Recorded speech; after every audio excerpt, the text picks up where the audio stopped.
Hey, it's the Chief, bonding with board games, and I'm with Amelia. So, Beauties and the Chief was a segment I loved, and the gals that were on it just couldn't or didn't want to do it anymore, but I still loved the segment. Yeah. So I was talking to Amelia, and I already encroached. I'm going to try not to encroach. So Amelia and I work together.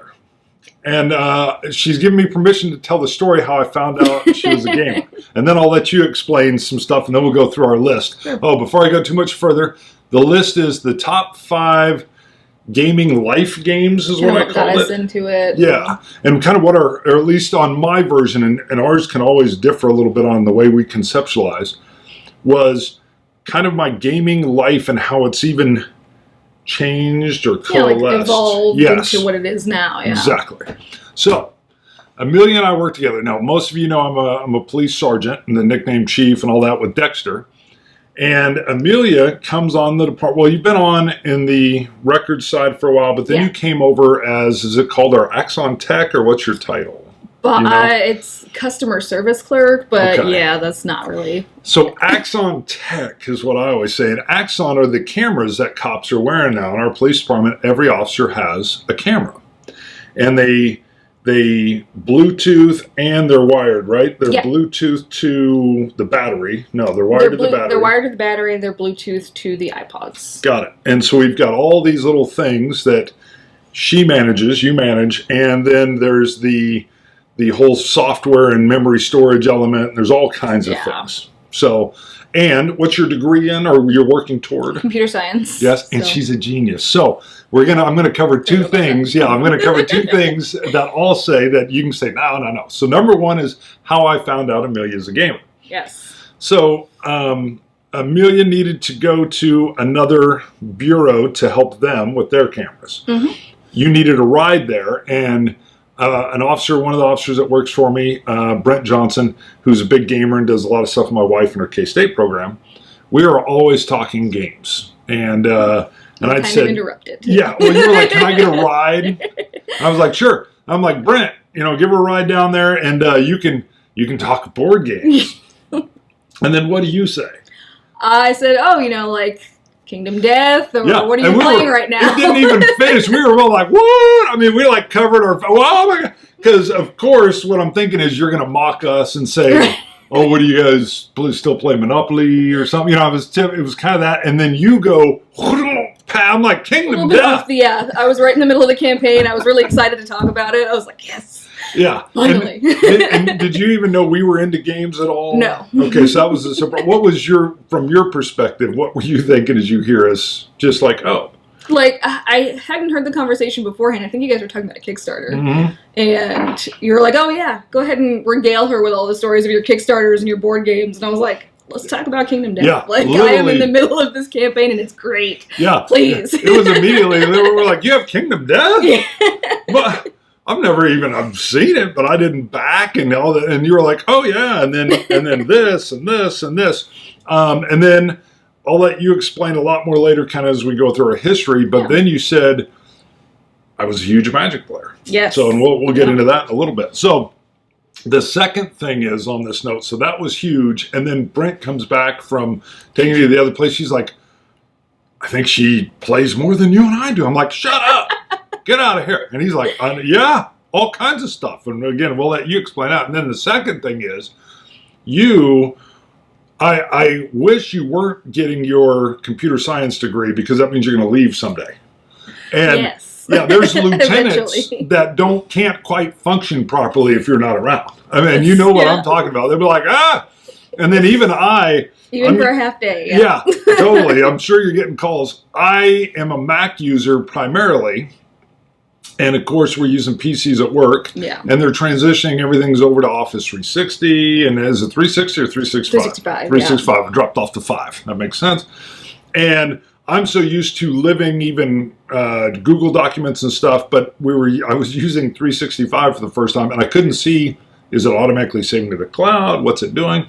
And I'm worried I'm going to lose all this info, and I'm calling you. Tech support. And you're like, there's an actual tech support area. I know. But I feel really dumb. Right. You won't judge me. It's all good. All right. So that's some of the background. We'll get more into, I think, who you are and some of the side stories and all that, but they're here for the game. So, exactly. Do you want to start with what we always do is 5, 4, 3, 2, 1? One being kind of like either whatever conceptualize you have, either for best, or mine is actually going to be where I currently live and my, kind of my progression from beginning to end. But so we're going like old to new. That basically is how I did it. Now, that's whatever way what makes sense to me, whatever way you had in your mind, you can totally do, and we don't have to jive or sync. Do you want me to kick it off, or? And mine went to sleep even to make sure I grabbed the right one. Do you want me to kick it off, or do you want to start with the first one? Up to you. My first one's magic, so right, that one's a pretty easy one to talk about. Let's start with magic. Me. Explain that, and how old you were, maybe too. Oh man, so my family and I, we played board games like Clue and Monopoly, and that was really all I thought board games were. Mm-hmm. And when I was really young, Pokemon was big. Okay, and I loved trading cards. I loved collecting the cards. And I didn't realize there was a game behind it. I had no idea. Eventually that evolved into, well, I'd like to play the game. And the only people I knew that played trading card games were Magic players. And I said, you know what? I'm just going to go whole hog into it. And I'm going to buy a deck. And they taught me. And how old are you at this time? I was 10. 10? Yes. See, in my mind, I was thinking, because I'd heard some of this, I was thinking you were 15. You were 10. I was 10. I played up until I was about 18, 19. But wow. I started collecting and started learning Magic when I was about 10. And I slowly amassed a ton of cards and decided I wanted to be competitive with it, and got to learn EDH and got to do modern legal tournaments, and I was never any good. I'm gonna be honest. I was not an incredibly competitive player, but I had fun. And that was the whole point for me. And it was a very welcoming community when I was younger. They loved having, 10, 11-year-olds trying to learn it and keep it alive. So And that was, so what year was this when, so you don't mind dating, but age 10? 2004. Okay, so 2004. I was trying to picture, because I know I've got a couple buddies that, when does it really explode onto the scene? Is that 92, or do you know when Magic? When it first came out? Yeah, when did it first? Yeah, that was, I thought it was like the 80s. Okay, so it was 80s, because I got a couple buddies that were in college in like 89, 90, and they were like, man, I was all over Magic. That sounds about right, yeah. Okay. It got really big when I was in like my sophomore, junior year of high school as well. A lot of kids started playing it.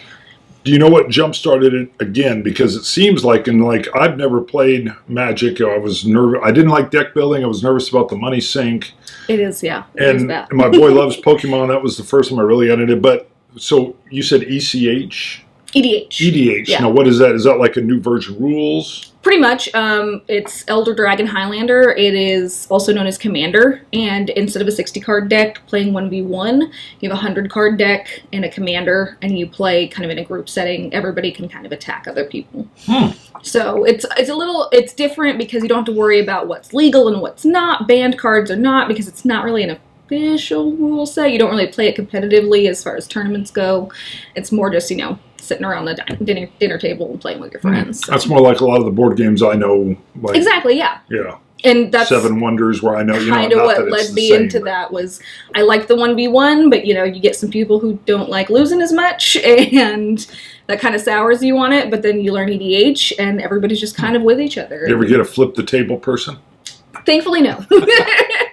I have all the the rule people that want to call somebody over. Can you do that? Can you actually do that? Rules lawyer. Yes. Yeah. And there's a lot of, because a card may actually allow, that's one thing that's real hard with deck building, is this card may trigger in this way to cause this. Exactly. And order of operations is really big. So it can make or break a game for somebody. So Magic is your entry when you're 10. Yep, into the world of, not just Monopoly and Clue, into actual, board games. I was 13. Now, a lot of the folks that watch my show have seen this before, and some of them go, oh, here we go, B-17 again. Very similar to you. I had an older sister, 4 years older. The family loved to play Sorry and Life or whatever. And so there was a lot of gameplay going on in the house. My sister, Payday, Life was huge.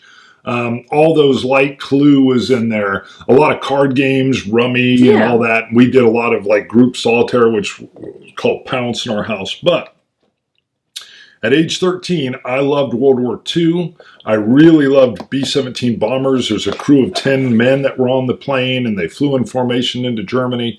And I was reading a lot on the war, and I was in the mall, and I just walked in there thinking, that's kind of interesting.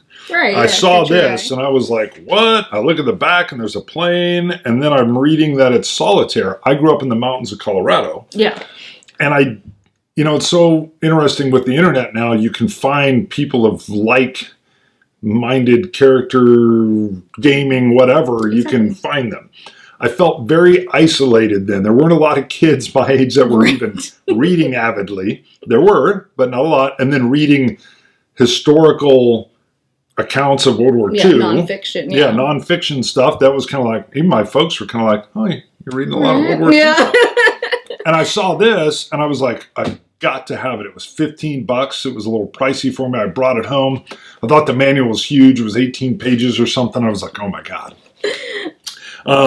This took me on a path that led, it just threw the board game door open.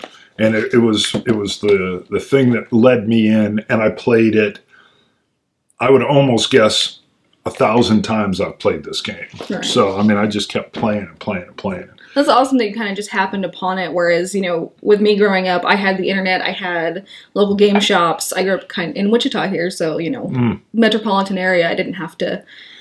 it wasn't as a chance encounter like that. Yeah, I was down in Denver. I lived up in a town called Evergreen. My mom was down shopping. I think I went to look for... I like to pop into the Gold Mine, which was the coin-up arcade. And then I like to look at the bookstore, Dalton Books, which no longer exists because Amazon killed it. Yeah. And then I found this. This was right next to a knife store. So you knew I walked into the knife store because there's swords and stuff in there, right? Yeah. And then they had Bowie knives and look at all that. And then I was like, oh, what's this over here? B-17 over here. Yeah, is this another bookstore over here? I was like, oh, it's games. And I was just like, what? That's awesome. Yeah, and so that was it was just an interesting way to come in. All right, you're number 4. It kind of ties in with that, actually, because I did happen upon this game. So when I was about 15, I was really big into thrifting. I loved to go to thrift stores and find the most random thing I could. Not big into board games, just played Magic. And I was at Goodwill, and I found this mint condition copy, definitely, of Atmosphere. It was a DVD board game. I was obsessed with it. That's all right. Cards are falling. It is. Yep. Okay. Hold on. Let me see some of these bits. I want to see a couple of these. There's keys. There's multiple colored keys here. There's keys. Your little. That's we've cool. got like bat creatures. Really? So the gist of the game, as I pick these pieces out of the broken box, it's a DVD board game, and I was obsessed because they didn't make those at the time. Okay. They kind of came back a little bit later, but I was like, man, when did they stop making DVD board games? And it has that lovely guy on the front, and it just looked so campy and so fun that I had to try it out. It's got a cool insert. Yeah, and it has an insert for everything. And some cards. The time cards. So what you do is you pop the DVD in, and you have to run around the board and collect one key of every color. And then make it to the center and draw your fear, basically. But the lovely man on the cover will pop up at these random times and scream at you.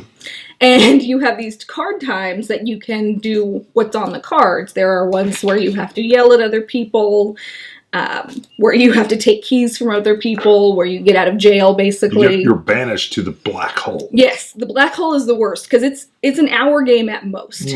It counts down the timer as you play. And if you don't make it an hour, which you most likely will not, because this game is not easy to play, you end up You can get losing. out of the black hole. If you draw that card. Yes, if you have it, you've got to get out of jail card. And people can steal keys from you, so it's very difficult. It's like Trivial Pursuit, except you don't have to know anything, you just have to roll as fast as you can. And it's hilarious to have this guy pop up on board and on the TV and call you a maggot. Is it this guy? It is that guy, yes. That's the DVD there. Oh, look at that. Yeah, so he's like, he almost looks like Emperor Palpatine. Yes, very much so, yeah. And I had never seen this game. I had never heard about any of these kind of games. I was really into it. I thought it was hilarious looking. I tried it and I fell in love. It's a minimum of 3-player game, and it is. I played with my sister and my boyfriend at the time, and we failed miserably. But we had fun the entire hour. There was no point where we were like, you know what, this is impossible, and I don't want to play anymore. It was just, man, this is fun, and I think we're close, and then we get close, and then we get thrown back in the black hole, and I'm still impressed you're thrifting even. Because, you know, that becomes... I used to pop into, like, thrift stores and Goodwills, too, and I would always go look at the book section and then the game section. And this is before it was hugely popular, and every once in a while, there'd be some shrinked Avalon Hill game, and I'd be like, what? Wow. You know, and I'd be like, oh, my God. This is the most interesting thing. Usually it's, like, Life and Clue and, like, you know, those games that nobody plays anymore, that are missing half the pieces because, you know, they've been a family game for so long. But I saw this one. It was $2. I had to buy it. Perfect. And I fell in love with it, and I bring it out all the time now. And it really does have a good insert for the time. It has a great insert. Yeah, spaces for everything. The board is large, and everything is very thematic. It had all the pieces with it, but and what I kind of thought was funny was people would make fun of me for playing this game. I would bring it out as much as I could, and people would be like, you know, that game is kind of stupid. It's weird. Why are we wanting to get yelled gamers, at? Was it, or non-gamers? I didn't really have a gamer group at the time. Okay. It was like just my friends and family. Now, some gamer, it divides people. It really divides people. Some people absolutely love it, and some people cannot stand this game at all. So the old school DVD, is it pacing that they're kind of like, oh, the pacing's off because it's a DVD? They don't like that. They don't like that you have the time cards that require you to be silly, so you have to scream at people and you have to do the weird things. They're like, oh, that's... Yeah, I don't want to do that. I'm still in my shell. Exactly, and I'm like, you know what, it's all good. We can scream at each other. It's fine. Perfect. But I happened upon it, and this is like my first non-board game that I bought and fell in love with, and kind of introduced me to the different types of games, not just Life and Clue and things like that. So, funnily enough, I did, kind of the same. I love it. Not even looking for it. I like that you're thrifting. So, in the exact same game store, and again, the War Game folks have seen this before,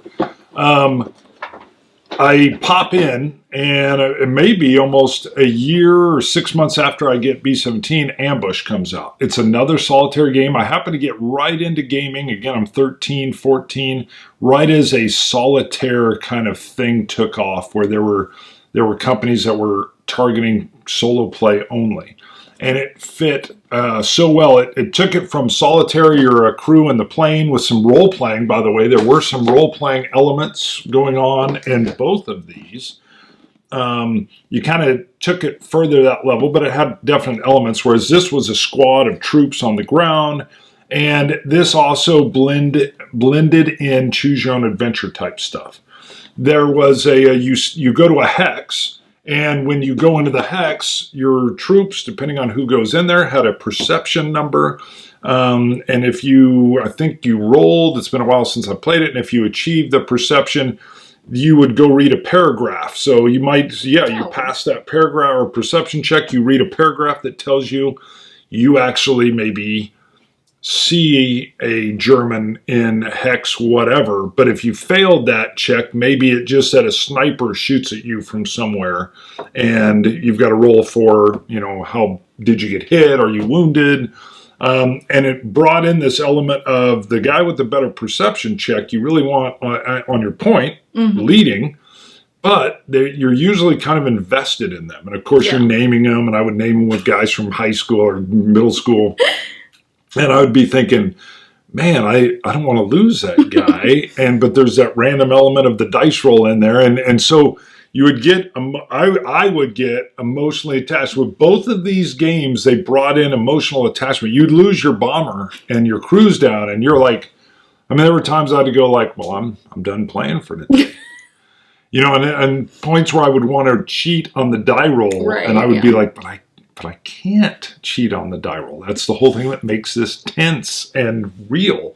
And so both of these brought in role-playing elements. I had been to some things and hung out with buddies where we created characters for D&D, and would kind of do these little things, but it wasn't the immersion of full RPG D&D experience. Right. It was more like, a lot of times it was develop a character and then it was time to go home, and so you'd have this cool character, but then you didn't actually, or someone didn't quite know how D&D worked. But these, again, I deep into both of these games, and from these, there was a lull, which I'll talk about later as I hit like college age, but because of them, I'll never leave gaming fully behind.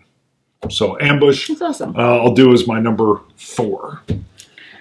I would have to do as my number 3, Pandemic. I had played other board games in between then, after Atmosphere and before I really got into Pandemic, and it was the first real puzzle game that I had played. It's not, not exactly a puzzle game, but Race Against the Clock kind of has the pressure on. Obviously with Atmosphere, I like that kind of thing. Mm-hmm. And with Pandemic, it was so many other little things, not just the basic, you have to go and collect keys, but there were multiple aspects going on. And it, honestly, I was obsessed with Pandemic for quite a while. It really encouraged me to start collecting board games at the time. So yeah, that was the beginning of the end there.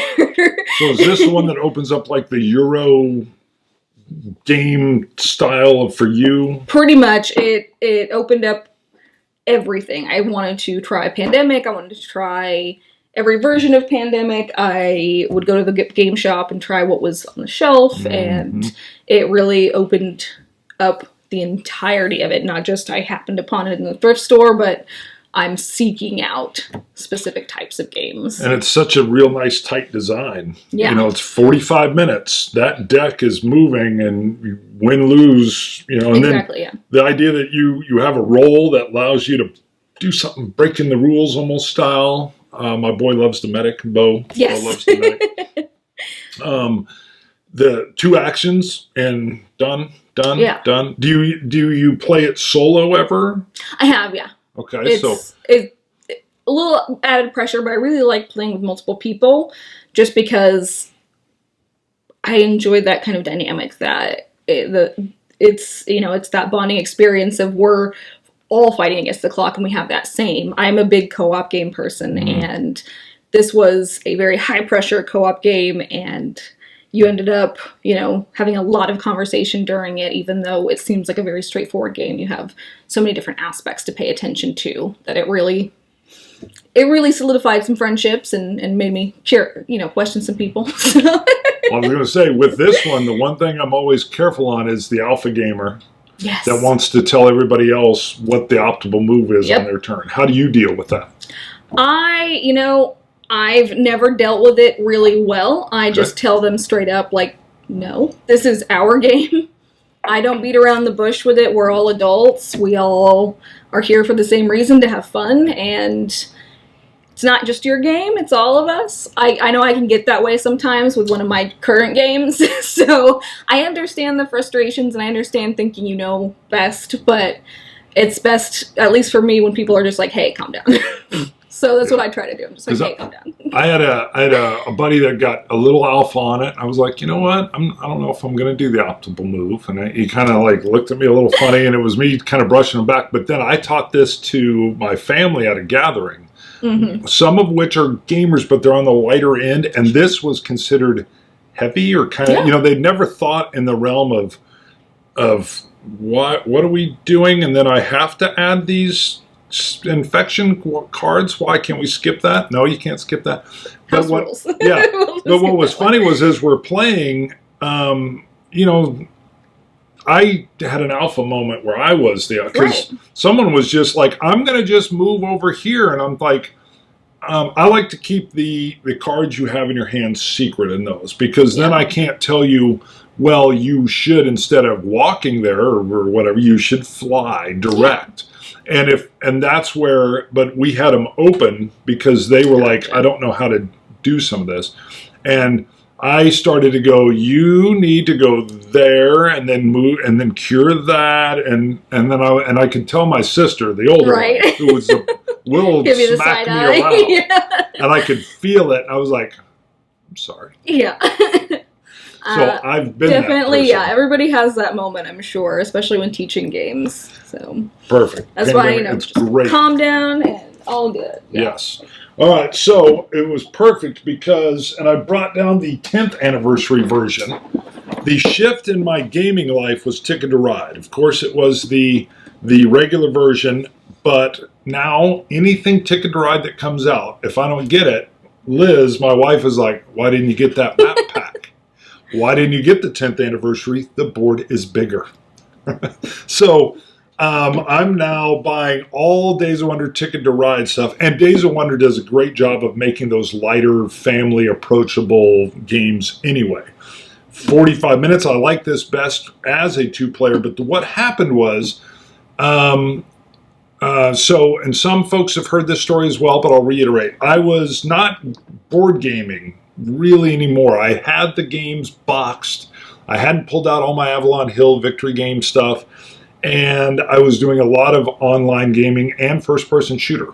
I love this Day of Defeat mod that came off of the Steam Conflict of Heroes Half-Life stuff. And it was a weekend, and I think I planned to play for an hour.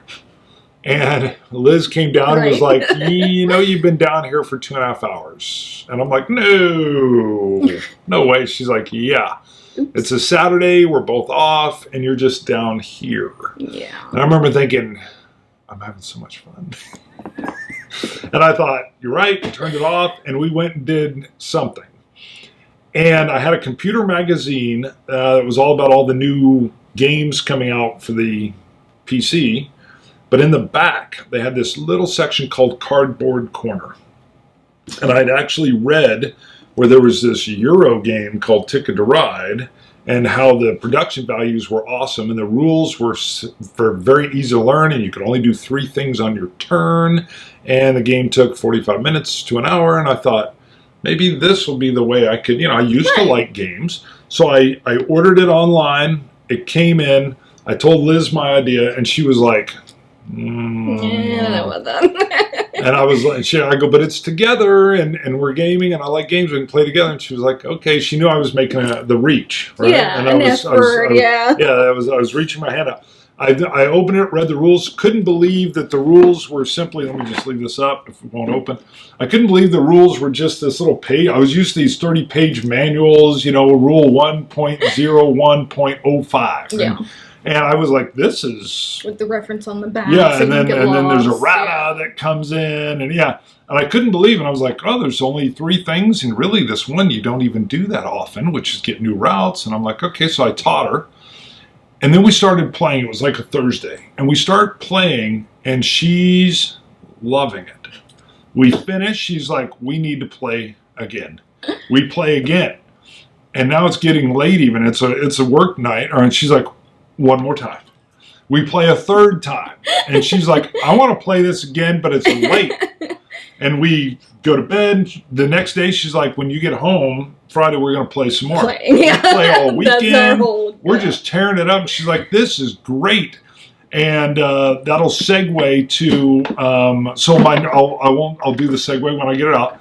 My number 3 and my gaming life shift is into Euros. Thank you, Alan Moon, and Ticket to Ride, and Days of Wonder. So that moves me into the modern era and Euros. Yeah. Let's see. My next one would have to be Puzzle Strike. Mm-hmm. I had never played a game quite like this. I was introduced to it by a group of friends, and they put up these little screens in front of everybody and gave me a little bag with chips in it, and I was like, what are we doing? Bag building. What have I gotten myself into? I saw these cutesy little cartoon characters, and I was like, okay, I'm gonna hate this. Like this, I'm gonna get through it, and I don't like this. It's head-to-head. I'm a co-op person, 110%. I don't like this. I ended up loving it. So much so that I had to buy my own copy, even though it is out of print. So... basically, you have, it's bag building, like you said. You buy certain chips and upgrade what you've got, and it is kind of head-to-head. You have to shoot chips at different people and try to stay alive. And it was the first head-to-head board game that I actually found myself enjoying. And because there wasn't just this, you know, direct fight kind of aspect to it, it had that deck building. It had the part of Magic that I loved, but it also had that group kind of EDH commander experience where I could attack anybody, and it didn't feel quite as, I don't know, competitive or aggressive. It was just everybody was having fun, and you got to see what your chips could do and what your character could do, and it was it was my first experience where I actually wanted to play a head-to-head game. Yeah. And I know this because the card game version, I don't think Serlin Games, and I can't remember what it's called, and it's right over there. My boy loves it because it's all the same characters, but instead of the little, what do they call this style when they're kind of... like chibi? Yes, the chibi. It's got them where they look a little bit more like fierce. And I can see it, but I can't get it. I can't remember what it is. And we played that from Serlin all the time. And Serlin Games, I can't find his name. I can't remember his name. The guy that created this had done a lot of video game stuff. Yeah, and that's... And if you look at Puzzle Strike, that's the number feel. one. Yeah, that was the feel that he was going for. And yeah, this was huge at the same time. It's right there. I will throw a picture of what I'm talking about because my boy will still be like, you know, I want to play it. And awesome. Yeah, great. This when this first came out, it was amazing because a lot of people prejudged it. I think one guy even was like, the box is pink. I'm like, that's more cartoony. rose. Exactly. That is wine. That's color. what I looked at it and I was like, you know what? This is going to be over the top. It's going to be a little too nerdy for me. And yeah, I ended up absolutely loving it. Yep. And anytime we go out, I'd bring Puzzle Strike. Yep, I know. huge hit when it came out. Everybody was playing it. And it's easy to learn and it gets people into deck building without being too heavy. And it's competitive, but also not. And you end up having just a lot of fun joking about, you know, what you draw and what's in your bag and things like that. And all the characters, like the pandas gambling. Yeah. I actually love the little lizard guy or the alien guy because he's defensive. He has his bubble shield and he does all this stuff. Rook, right, is the rock guy, super strong, a lot of health. I never played with the magic kind of time travel guy or whatever. I think I've tried every character. I just kind of try to draw a random character every time so that I don't. So do you have a favorite? I try not to. Okay. I definitely do tend towards kind of the more control type characters, but I always pick a random one so that I don't just annihilate other people when I play. Nice. I try to be fair. Because in the card game, and I can't remember his name with the alien guy, I love you can use your aces to get this bubble shield, and then it does damage every turn. Yeah. Great. Valerie Geiger, yes. Cool. That is awesome. Very nice. All right, let's see. So the segue for me into my number 2, and again, this is more of the generational move rather than like this one's better than the others. We're playing Ticket to Ride. Liz and I are playing it all the time, and she's like 3 weeks in, and we've got tons of games of Ticket to Ride played, and she goes, there's got to be more games like this. Right? Something else. She goes, there's more. She goes, I love this Ticket to Ride, but there's got to be more. And I said, let me look and get online, and I see that Carcassonne is, a lot of people are liking it. I was seeing stuff where they were saying, yeah, you can play it 2 to 5, but it's a phenomenal 2-player game. Yes, very much so. To this day, I think I play the farmer rule wrong. Because I've played with people and they're like, that's not quite how the farmer works. I'm like, well, this is how we do it as long as we do it. And they're like, and so I think I got the farmer rule down. I know the farmers lay down and then the fields that touch the cities, they feed. But I scored with somebody and they're like, slightly wrong. But I also love this when you have, I think we play where you have 2 tiles so that you have the choice of playing one or the other. And it allows you to kind of plan ahead because you play it in and then you draw it. And that really made, I saw that as a version that made the 2-player a little less like, oh, I'm just drawing a tile and having to play it. You have a little choice and control. And she got this, or we got this, and she was like, yeah, this is crazy. And then I said, you know, there's a board game group in town, which are board gamers. And she's like, we have to play. And I'm like, awesome. And we show up at an event, and we had no kids yet, and it was just this couples thing that was amazing. Not only were we playing at home, we were now going out and joining a group.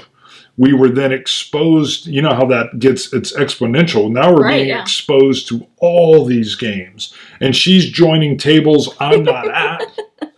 And she's coming over saying, you got to get this. And then she saw there's a game called Cartagena, which is all about moving. You got to move backwards to move forwards. She didn't even know what it was, but that's her maiden name. Yeah. She's like, you've got to buy Cartagena. I'm like, well, what's the style? Doesn't matter. I don't care what the style is. It's got my name You're on buying it. And I'm like, well, what if it's bad? I don't care. I want to show it to my family when they come over. And then we got it, and it was good. And she's like, this is crazy. It took us a long time before we found some stuff where she was like, no, I don't like that. And it was usually for our family, or for her and I, the heavy, no simulations, nothing overly heavy. She wanted something. She loved that Euro style of 45 minutes to an hour, short decisions, pop, pop, pop, my turn, pop, pop, pop, my turn. Or Pandemic, where you're kind of involved a little bit. Although she didn't like Pandemic as much. I think she played with an alpha gamer. So Carcassonne kicks us deep in. We're playing with a group. We did that for years, really, until the kids came along. She then gets a job working for K-State. She is in Manhattan. She's an agent, a resource agent, and there's a professor that does early childhood development, and he does a PowerPoint on how he wants the agents to go out and work with families to gather around the table, turn off the Xbox, dad turns off ESPN, mom gets off Facebook, or daughter, or whatever, shrink together around a table, spend some time together in real space, playing, and jabbing each other, doing that, and then boom, the hour's over, you break back, and she takes on Dr. Smith's program. And so now we still, to this day, it's like 11 years ago, we still do games with that we host and do all that. And that all starts from Ticket to Ride and the Euro craze that we were able to ride, like 2006. That's awesome. So the Puzzle Strike, for me, getting into the, head-to-head, I was about 19, 20 when that happened. And so my final game is my most recent shift in gaming, which is Werewolf Legacy. I loved Werewolf. Not a lot of people enjoyed playing Werewolf with me. It's kind of, a niche game, and it's like, oh, we played that in middle school. I don't want to keep playing that. We do a lot of Werewolf here. I loved Werewolf. Other people did not get into it like I did. Yes. I got Werewolf Legacy, Ultimate Werewolf Legacy, and I ran all of the sessions. And it allowed me to put my, weird love of Werewolf and desire to kind of turn it into almost role-playing, but not quite, and just force that on a whole room of people. And I was so lucky to have the group that I did. They were great. They showed up every Tuesday, because you have to have at least 9 people. Okay. And that is a huge barrier for a lot of people. But I had a group of about 10 or 11 regularly coming over. And we ran, so each chapter is 3 games. And so we would run the first game, read the story, rules would change, characters would be introduced, and by the end of the third game, they're like, okay, now what? It's like, well, chapter's over. It is 11 o'clock at night. Please go home. Basically, everybody was just obsessed with it. It was my first real foray into, like Legacy? I had played Betrayal Legacy before that. Yeah. But it was my first foray into, role-playing.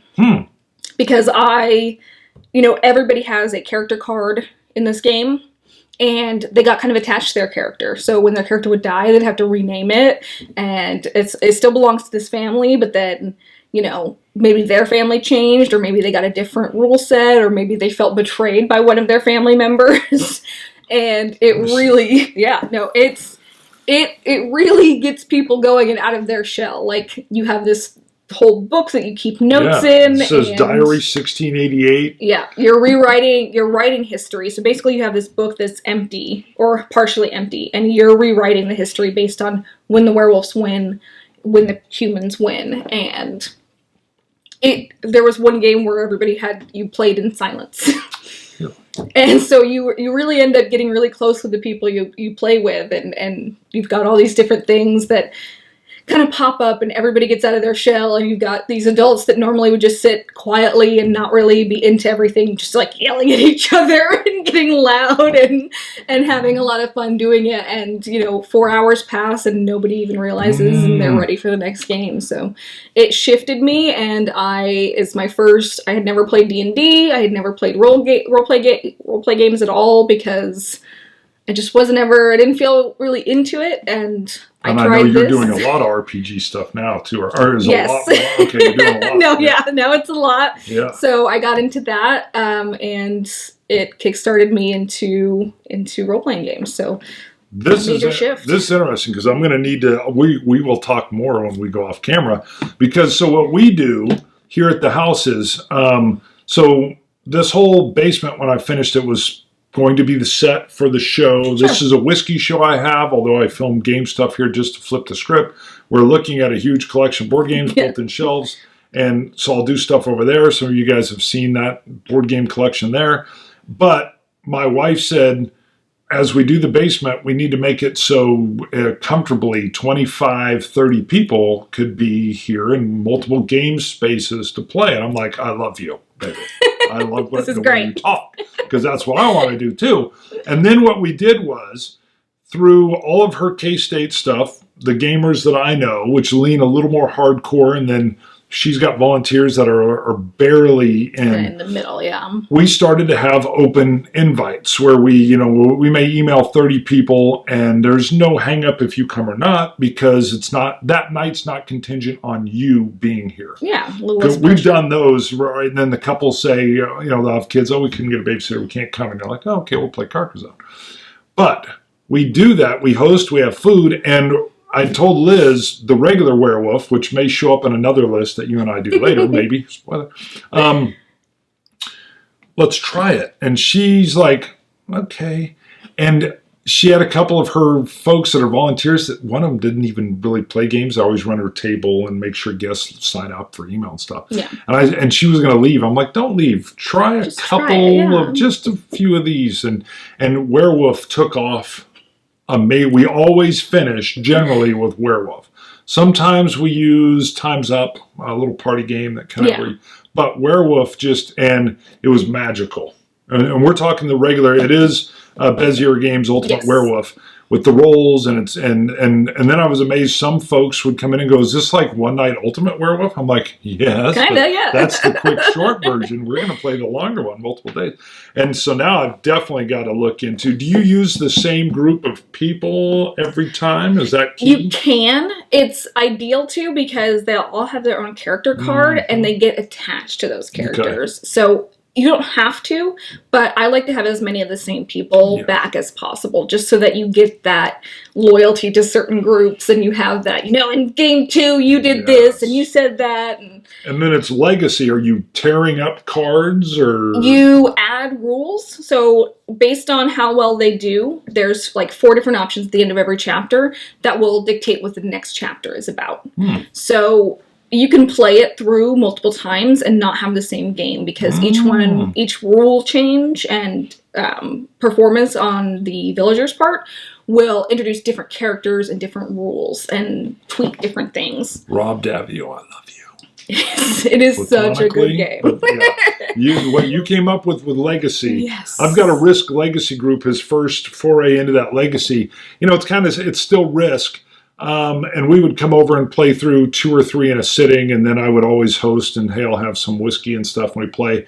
And it kind of, we couldn't get the same folks a couple times, and you're supposed to play at about 15, and I've got, I don't know if you know Preble, but he's always like, when are you going to have us over again? So, all right. So I had dove deep into, and the Wargamers will recognize, Awakening of the Bear, Conflict of Heroes. So I'd gone deep into the Eurogames. I was playing in a group, and there was no war games around. All my Avalon Hill stuff stayed in the boxes. It seemed almost antiquated to me that, I knew, okay, I played those solitaire games, but now I'm playing these with groups of people, and and we had a guy from Spirit or Boeing that was tracking the game stats, and I love my nerdy, like game stats and all this stuff. And it was completely and totally social. And my early wargaming stuff from when I was 13 into the teens and stuff was all mostly, not all, but mostly Solitaire. And I'm at the Board Game Geek convention, I want to say like 2008 or 9. And this was getting buzz. So Academy Games, Uwe Eichert had put out this war game, and it was high-level production value Euro-ish. And it was gorgeous. The maps were good. The pieces were bigger.